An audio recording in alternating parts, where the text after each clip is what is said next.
सपना तू ही सपना जीवन के, सपना तू ही सपना जीवन के, आशा तू उम्मीद तू ही मन के,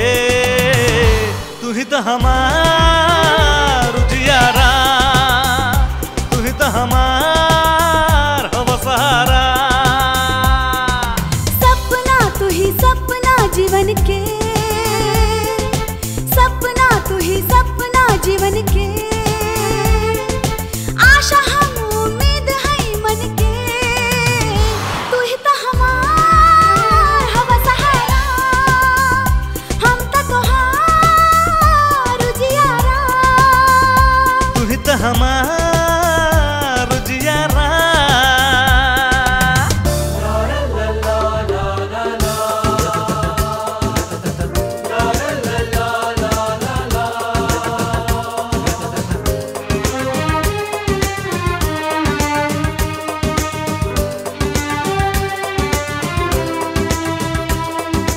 तोहके सूरज बन के पड़ी तबे जीवन सुधरी, हो सुख के सवेरा आई दुख बिसरी। हम सूरज बनब तबे तू हूँ आकाश बनब जबे, हो बन के रह बिछाया तोहरे संगे। हो ललसा मन में जगमग कर जग के,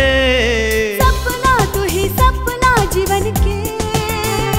हे सपना तू ही सपना जीवन के, आशा तू उम्मीद तू ही मन के, तू ही तो हमार उजियारा, तू ही तो हमार हवा सहारा।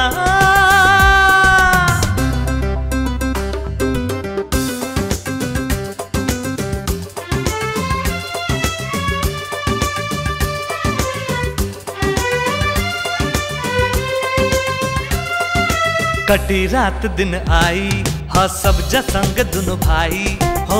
दुख के बदरिया हटी सुख बरसी। बाड़ तू जब हमरा साथे दुख का करी पास आके, हो हर जंग जी तब जा संगे रह के, हो सब सच होई सपना जिंदगी के, सपना तू ही सपना जीवन के, सपना तू ही सपना जीवन के, आशा तू उम्मीद तू ही मन के, तू ही तो हमार उजियारा,